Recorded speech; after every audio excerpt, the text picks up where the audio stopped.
Une nouvelle espèce de serpent, de dauphin ou encore une nouvelle espèce de plante carnivore. Si vous pensiez que le Brésil c'était samba, carnaval, lambada et caipirinha, détrompez-vous, c'est aussi un pays qui ne cesse de nous faire découvrir des choses mystérieuses.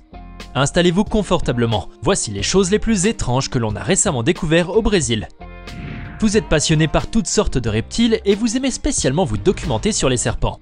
Ça tombe bien puisque nous avons découvert que récemment, une nouvelle espèce de serpent avait fait apparition au Brésil. On sait déjà ce que vous allez nous demander. Vous frétillez d'impatience et voulez justement qu'on vous en parle. C'est tout de suite. Pour ça, il va falloir partir au Brésil justement. Plus précisément au bord de la rivière Madeira, dans l'état nord de Rondônia. Là où une équipe de biologistes brésiliens ont découvert lors d'une inspection de routine d'un barrage hydraulique sur le fleuve Amazon une nouvelle race de serpents aveugles qui a pour nom scientifique l'Atretokoana SLT et qui serait étroitement liée à la salamandre. Ce jour-là, l'équipe en aurait trouvé 6 spécimens. Il s'agit en réalité non pas de serpents mais d'amphibiens au même titre que les grenouilles. Tout ce que l'on sait de cette espèce incroyable, c'est qu'elle est aquatique, qu'elle ne possède pas de système pulmonaire et qu'elle respire par la peau. Celles que l'on appelle communément les cécilies sont une espèce de prédateurs typiques qui se nourrissent de petits poissons et autres invertébrés aquatiques et qui ont un physique assez particulier. Elles sont dotées d'une vue très faible, se déplacent donc grâce à leur sens olfactif. Mais ce qui les rend extrêmement drôles, c'est qu'elles ressemblent étrangement à un phallus masculin. Vous avez mal au ventre à force d'en rire? On le savait. Ce n'est peut-être pas une nouvelle espèce de serpent que vous venez de découvrir, mais vous voilà sûrement plus informé que votre professeur de sciences naturelles.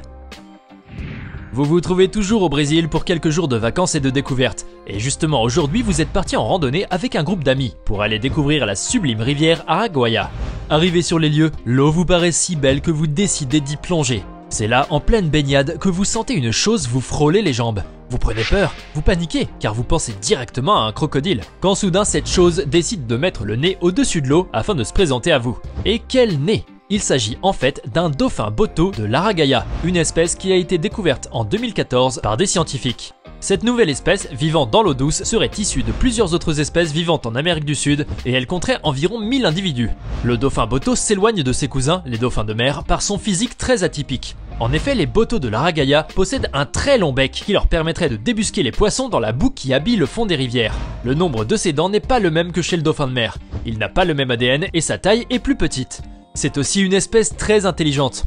Vous avez eu la peur de votre vie en sentant quelque chose vous frôler les pieds, mais rassurez-vous, ces dauphins sont aussi inoffensifs que ceux que vous connaissez. Vous pourrez dire maintenant que vous avez déjà nagé avec des dauphins dans leur milieu naturel. La chance! Fermez les yeux et imaginez-vous encore au Brésil, en train de faire une randonnée dans un endroit sauvage de l'état de Bahia, quand tout à coup vous décidez de pénétrer dans une grotte pour vous abriter du soleil ardent. Vous vous asseyez sur une roche et vous vous rendez compte que cette dernière n'est pas comme celle qui l'entoure. Elle brille et elle est d'un vert bouteille très foncé et d'une beauté incroyable. Il s'agit d'une sublime émeraude de 38 kg, sans doute la plus grosse émeraude du monde. Eh bien réveillez-vous, car tout cela n'est qu'un rêve, puisque la vraie a été trouvée il y a 20 ans exactement, et fait depuis l'objet de grandes discordances entre le Brésil et les États-Unis. Depuis 2009, la pierre appartiendrait aux associés du groupe américain FM Holdings et se retrouve aujourd'hui dans les bureaux du shérif du comté de Los Angeles en attendant que la Cour suprême prononce le verdict et tranche sur la question du propriétaire. Cette sublime émeraude de 180 000 carats est estimée à environ 400 millions de dollars et est considérée comme la plus grande du monde dans sa variété. On raconte que ce sont des mineurs qui l'auraient trouvée et emmenée à Sao Paulo. Ensuite, la pierre a été envoyée en Californie chez un géologue qui l'a à son tour transférée à la Nouvelle-Orléans où elle a disparu à cause de l'ouragan Katrina. La pierre a finalement été retrouvée dans l'eau quelques temps après, avant d'arriver entre les mains d'un homme d'affaires américain qui a prétendu sa disparition en 2009. Mais les autorités ont pu enfin la localiser à Las Vegas. Bref, cette pierre a vécu plus d'aventures que nous tous réunis. Depuis 2009, les mineurs qui l'ont trouvée, les marchands de pierres précieuses ainsi que les associés du groupe FM Holdings se disputent la pierre et chacun prétend qu'elle lui reviendrait de droit. Vous êtes un peu déçu que ce ne soit pas vous qui l'ayez trouvée, je vous comprends, car une pierre précieuse de cette taille, on n'en retrouvera certainement pas avant quelques centaines d'années. Réveillez-vous donc de votre petite rêverie, cette histoire vous aura au moins donné envie d'aller à la recherche de votre propre pierre précieuse. Et qui sait, vous en trouverez peut-être une plus grosse. Vous faites maintenant partie d'une équipe de biologistes qui travaille au sein d'une université à Sao Paulo. Et votre professeur vous a envoyé pour une mission. Vous devez étudier la vie animale dans les montagnes brésiliennes, la Serra de Mantiqueira. Pendant que vous étiez en train de marcher la nuit dans la montagne avec votre équipe, vous remarquez au bord d'un cours d'eau de petites créatures orange fluorescentes d'environ 2,5 cm d'envergure qui grouillent de partout. Vous vous en approchez pour pouvoir les observer de plus près, car vous n'avez jamais vu de telles bêtes. Vous en attrapez quelques-uns, puis filez au laboratoire pour les étudier. C'est là que vous apprenez qu'il s'agit en fait d'une nouvelle espèce de crapaud nommée Brachycephalus rothenberga. Outre sa petite taille et sa couleur orange mandarine fluo, ce crapaud n'est pas perceptible à l'œil nu par l'humain. Il n'est visible que sous des rayons UV. C'est d'ailleurs pour cela que vous avez pu le distinguer durant la nuit, grâce à votre lampe. Mais ce qui n'est pas rassurant avec un crapaud, c'est que même s'il vous paraît mignon et adorable, il est également vénéneux. Il possède une toxine extrêmement dangereuse appelée tétrodotoxine, au même titre que le poisson fougou. Si vous vous amusez à le toucher, il faut éviter de vous toucher la bouche ou les yeux ou même une plaie. Sinon vous pourriez présenter des symptômes graves de paralysie, de détresse respiratoire et vous risquez même de mourir si vous avez été au contact d'une grande quantité de poison. Mais n'y pensons pas, car vous y avez heureusement échappé. Et puis en tant que bon biologiste, vous avez pris les précautions nécessaires avant de prendre le crapaud avec vous. Vous devez toujours être sur vos gardes, même lorsque l'animal en question vous paraît des plus choux. Grâce à vous, on aura découvert une nouvelle espèce de crapaud. Oh là là, voilà que vous vous retrouvez maintenant en expédition dans la forêt amazonienne, toujours au Brésil. Décidément, vous en vivez des aventures avec nous. Après avoir marché des heures et des heures, vous décidez de vous adosser au tronc d'un arbre et de reprendre vos esprits. Après quelques minutes, vous vous rendez compte que l'arbre sur lequel vous vous êtes arc-bouté ne ressemble en rien aux arbres que vous avez déjà vus dans votre vie. Vous vous hâtez alors de demander à votre moniteur l'origine de cet arbre, et celui-ci vous explique que cette espèce a été récemment découverte au Brésil. Elle est donc très peu connue pour ne pas dire totalement méconnue. Le Dinisia excellens, cet arbre infiniment haut, mesurant environ 88 mètres de haut et 5,5 mètres de circonférence, est identifié comme étant l'arbre le plus grand d'Amazonie. Il a été découvert pour la première fois par une équipe de 30 personnes qui ont effectué un voyage de 220 km en bateau et 10 km à pied dans les bois. Son bois très dense est d'un rouge très vif. Vous pourrez également le trouver à la frontière entre les états du Pará et d'Amapá. Faire une telle découverte vous a demandé des efforts herculéens. Vous êtes épuisé après être arrivé jusque-là, mais très peu de personnes ont eu l'occasion comme vous de voir le plus grand arbre de l'Amazonie brésilienne. C'est une chance. Vous êtes un grand passionné de la faune et de la flore, et plus particulièrement des plantes exotiques. Vous avez même dans votre jardin une mini-serre pour plantes exotiques et carnivores. Une plante qui mange de la viande. Vous trouvez ça excitant?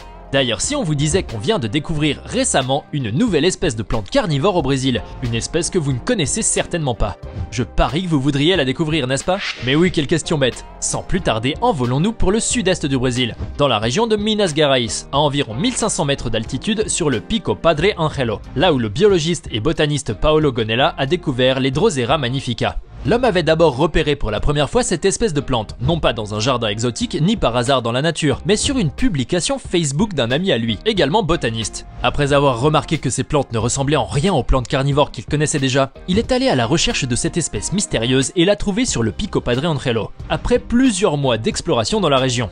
Les Drosera sont des plantes insectivores qui comptent 250 espèces à peu près sur tous les continents, excepté en Antarctique. Cette espèce fait partie des 3 plus grandes espèces du genre. Une des caractéristiques notoires de cette plante, c'est la forme en chandelier de son inflorescence. Elle est immense et elle forme des touffes atteignant près de 1,50 m de haut avec une énorme tige d'environ 1,20 m de hauteur. Elle est dotée de tentacules collants et mobiles comme chez toutes ses cousines les Drosera. Ses feuilles carnivores mesurent jusqu'à 24 cm de long, ce qui leur permet de capturer avec beaucoup de facilité les insectes volants, et même les plus grands tels que les libellules. Non, n'y touchez pas! Il se pourrait qu'elle prenne votre doigt pour un scarabée et qu'elle se referme sur vous. Vous finirez la main ensanglantée. Contentez-vous simplement d'admirer sa beauté. Vous pourrez même demander à en ramener une chez vous pour votre petite serre. Comme ça, vous serez le premier à avoir montré la Drosera magnifica en Europe. Vous êtes tranquillement en train de faire défiler votre écran de téléphone, lorsque soudain vous tombez sur une publication Facebook intrigante. Vous voyez la photo d'une créature étrange et terrifiante, une sorte de mélange entre dragon, crocodile et tortue. Vous pensez directement à la tortue Bowser qui crache du feu dans le jeu vidéo Super Mario. Cette image vous inquiète, car si cette créature doit vraiment exister, c'est que vous n'êtes plus près de dormir paisiblement la nuit. Vous décidez alors de faire votre petite enquête pour en savoir plus sur elle. Ne vous dérangez pas, puisque nous l'avons fait pour vous. Écoutez bien l'histoire de cette photo qui circule sur le net. En réalité, il s'agit tout simplement d'une photo truquée par logiciel de retouche numérique. En fait, cette créature existe bel et bien, mais elle n'est pas si monstrueuse qu'elle en a l'air. Il s'agit simplement d'une tortue serpentine alligator. D'accord, ce nom n'est pas très rassurant non plus, mais elle se trouve très loin de vous, donc ne paniquez pas. Scientifiquement, on l'appelle Macrochelys temminckii. Il s'agit de l'une des plus grandes tortues d'eau douce et c'est une espèce endémique du continent américain. Sa tête n'a rien à voir avec celle d'un alligator comme le laisse croire la photo truquée, mais elle est grosse et lourde. Cette tortue dispose d'un bec muni d'un appendice sur la mâchoire du haut ainsi que celle du bas.